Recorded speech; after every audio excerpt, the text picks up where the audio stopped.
ನಮಸ್ತೆ ಸ್ನೇಹಿತರೆ, ಶಕ್ತಿ ಚಾನಲ್ಗೆ ಸ್ವಾಗತ. ಹೇಗಿದ್ದೀರಾ ನೀವೆಲ್ಲರೂ ಚೆನ್ನಾಗಿದ್ದೀರಾ ಅಂತ ನಾನು ಭಾವಿಸ್ತೀನಿ.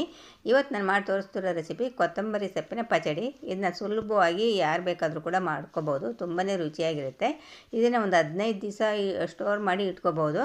ಈ ಪಚಡಿನ ಬೆಳಗಿನ ತಿಂಡಿಗೆ ಅನ್ನಕ್ಕೆ ಕೂಡ ಮಾಡಿಕೊಂಡು ತಿನ್ಬೋದು. ತುಂಬಾ ಚೆನ್ನಾಗಿರುತ್ತೆ ಮತ್ತು ಆರೋಗ್ಯ ಕೂಡ ಒಳ್ಳೆಯದು.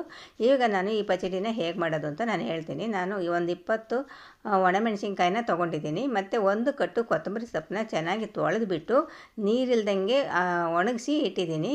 ಈಗ ಒಂದು ದಪ್ಪ ನಿಂಬೆಹಣ್ಣಿನ ಗಾತ್ರದ ಹುಣಸೆ ಹಣ್ಣು ತೊಗೊಂಡು ಚೆನ್ನಾಗಿ ಕ್ಲೀನ್ ಮಾಡಿಬಿಟ್ಟು ಅದಕ್ಕೆ ಬಿಸಿ ನೀರನ್ನ ಹಾಕ್ಬಿಟ್ಟು ನೆನೆ ಹಾಕಿದ್ದೀನಿ. ಈಗ ಒಂದು ಬಾಣಲೆ ತೊಗೊಂಡು ಬಾಣಲಿಗೆ ಒಂದು ಸ್ಪೂನು ಕಡಲೆಬೇಳೆ, 1 ಸ್ಪೂನು ಉದ್ದಿನಬೇಳೆ, 1/4 ಸ್ಪೂನು ಮೆಂತ್ಯ, 1 ಸ್ಪೂನು ಸಾಸಿವೆ ಇಷ್ಟನ್ನು ಡ್ರೈ ರೋಸ್ಟ್ ಮಾಡ್ತೀನಿ. ಡ್ರೈ ರೋಸ್ಟ್ ಮಾಡಿ ತಣ್ಣಗಾದ ಮೇಲೆ ನೈಸಾಗಿ ಪುಡಿ ಮಾಡ್ತೀನಿ. ಇವಾಗ ನೋಡಿ ಇಷ್ಟು ನೈಸಾಗಿ ನಾನು ಪುಡಿ ಮಾಡಿದ್ದೀನಿ. ಈಗ ಒಂದು ಬಾಣಲೆ ಇಟ್ಕೊಂಡಿದ್ದೀನಿ. ಮೆಣಸಿನ್ಕಾಯಿನ ಹುರ್ಕೋಬೇಕು. 1 ಸ್ಪೂನ್ ಎಣ್ಣೆ ಹಾಕಿಬಿಟ್ಟು ಮೆಣಸಿನ್ಕಾಯಿನ ಸಣ್ಣ ಉರಿ ಇಟ್ಕೊಂಡು ಹುರಿಬೇಕು.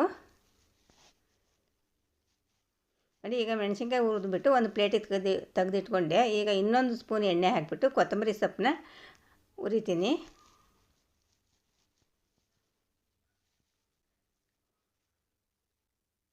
ಕೊತ್ತಂಬರಿ ಸೊಪ್ಪನ್ನು ಕೂಡ ಸಣ್ಣ ಉರಿನಲ್ಲಿ ಈ ಥರ ಫ್ರೈ ಮಾಡಬೇಕು. ಅದನ್ನು ಕೂಡ ಒಂದು ಪಾತ್ರೆಗೆ ಎತ್ತಿಟ್ಕೊತೀನಿ. ಇವಾಗ ನೋಡಿ ಈಗ ಒಂದು ಎತ್ತಿಟ್ಟಿದ್ದೀನಿ. ಇವಾಗ ಒಂದು 1/4 ಕಪ್ಪು ಎಣ್ಣೆ ಹಾಕಬೇಕು. ಇದಕ್ಕೆ ಸ್ವಲ್ಪ ಎಣ್ಣೆ ಜಾಸ್ತಿ ಹಾಕಬೇಕು. 1/4 ಕಪ್ ಎಣ್ಣೆ ಹಾಕಿದ ಮೇಲೆ ಎಣ್ಣೆ ಬಿಸಿ ಆದಮೇಲೆ ಸಾಸಿವೆ ಹಾಕ್ತೀನಿ. ಸಾಸಿವೆ ಚಿಟಪಟ ಅಂದಮೇಲೆ ಜೀರಿಗೆ ಹಾಕ್ತೀನಿ. ಕಡಲೆಬೇಳೆ, ಉದ್ದಿನಬೇಳೆ ಹಾಕ್ತೀನಿ. ಕಡಲೆಬೇಳೆ ಉದ್ದಿನಬೇಳೆ ಎಲ್ಲ ಕೆಂಪು ಆಗೋವರೆಗೂ ಫ್ರೈ ಮಾಡಬೇಕು.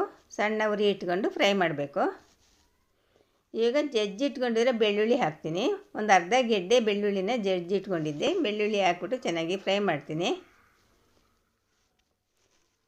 ಇವಾಗ ಹಿಂಗೆ ಹಾಕ್ತೀನಿ. ಒಂದು 1/4 ಸ್ಪೂನು ಹಿಂಗೆ ಹಾಕ್ತೀನಿ. ಒಣಮೆಣಸಿನ್ಕಾಯಿ ಒಂದು 4-5 ಒಣಮೆಣಸಿನ್ಕಾಯಿನ ಕಟ್ ಮಾಡಿ ಹಾಕ್ತೀನಿ. ಕರಿಬೇವಿನ ಸೊಪ್ಪು ಹಾಕ್ತೀನಿ ಸ್ವಲ್ಪ. ಇಷ್ಟು ಹಾಕ್ಬಿಟ್ಟು ಚೆನ್ನಾಗಿ ಫ್ರೈ ಮಾಡ್ತೀನಿ. ಫ್ರೈ ಮಾಡಿಬಿಟ್ಟು ತಣ್ಣಗಾಗೋದಕ್ಕೆ ಬಿಡ್ತೀನಿ.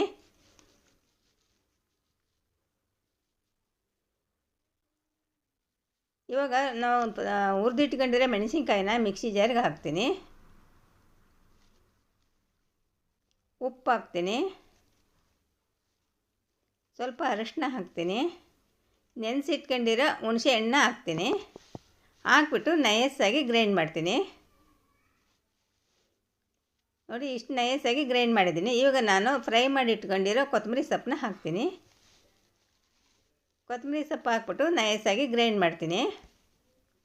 ನೋಡಿ ಇವಾಗ ಈ ಥರ ನೈಸಾಗಿ ನಾನು ಗ್ರೈಂಡ್ ಮಾಡಿದ್ದೀನಿ. ಆ ಗ್ರೈಂಡ್ ಮಾಡಿರೋ ಮಿಕ್ಸ್ಚರ್ನ ಇವಾಗ ನಾನು ಒಗ್ಗರಣೆ ಮಾಡಿಟ್ಟಿರೋದಕ್ಕೆ ಹಾಕ್ತೀನಿ. ಒಗ್ಗರಣೆ ಮಾಡಿಟ್ಟಿರೋದಕ್ಕೆ ಹಾಕ್ಬಿಟ್ಟು ಚೆನ್ನಾಗಿ ಮಿಕ್ಸ್ ಮಾಡಬೇಕು. ಇವಾಗ ಉದ್ದಿನಬೇಳೆ, ಕಡಲೆಬೇಳೆ, ಸಾಸಿವೆ, ಜೀರಿಗೆ ಇದನ್ನೆಲ್ಲ ಹುರಿದಿಟ್ಕೊಂಡಿದ್ನಲ್ವ ಅದನ್ನು ಆ ಪೌಡರ್ನ ಹಾಕಿಬಿಟ್ಟು ಚೆನ್ನಾಗಿ ಮಿಕ್ಸ್ ಮಾಡ್ತೀನಿ. ಸಣ್ಣ ಉರಿ ಇಟ್ಕೊಂಡು ಚೆನ್ನಾಗಿ ಮಿಕ್ಸ್ ಮಾಡಬೇಕು. ಈಗ ನೋಡಿ ಸುತ್ತ ಎಣ್ಣೆ ಬಿಟ್ಕೋಬೇಕು. ಇವಾಗ ನೀವು ಉಪ್ಪು ಸರಿ ಇದೆಯಲ್ಲೋ ನೋಡ್ಕೊಳ್ರಿ. ನಾನು ಬೆಲ್ಲ ಹಾಕ್ತಾಯಿದ್ದೀನಿ. ಇದು ಆಪ್ಷನಲ್ಲು, ನಿಮಗೆ ಇಷ್ಟ ಇದ್ದರೆ ಹಾಕ್ರಿ. ಸಣ್ಣ ಉರಿ ಇಟ್ಕೊಂಡು ಚೆನ್ನಾಗಿ ಫ್ರೈ ಮಾಡಬೇಕು. ನೋಡಿ ಇವಾಗ ರೆಡಿ ಆಯಿತು. ಕೊತ್ತಂಬರಿ ಸೊಪ್ಪಿನ ಪಚಡಿ ರೆಡಿ ಆಯಿತು. ಇದನ್ನು ಮಾಡಿ ಇಟ್ಕೊಂಡು ಒಂದು 15 ದಿವಸ 20 ದಿವಸ ಕೂಡ ಇಟ್ಕೋಬೋದು. ತುಂಬಾ ಚೆನ್ನಾಗಿರುತ್ತೆ. ಅನ್ನಕ್ಕೆ, ದೋಸೆಗೆ, ಇಡ್ಲಿಗೆ, ಚಪಾತಿಗೆ ಎಲ್ಲದಕ್ಕೂ ಕೂಡ ತುಂಬಾ ರುಚಿಯಾಗಿರುತ್ತೆ. ಈ ವಿಡಿಯೋ ನಿಮಗೆ ಇಷ್ಟ ಆದರೆ ಒಂದು ಲೈಕ್ ಕೊಡಿ, ಶೇರ್ ಮಾಡಿ. ಪ್ಲೀಸ್ ನನ್ನ ಚಾನಲ್ಗೆ ಸಬ್ಸ್ಕ್ರೈಬ್ ಮಾಡಿರಿ.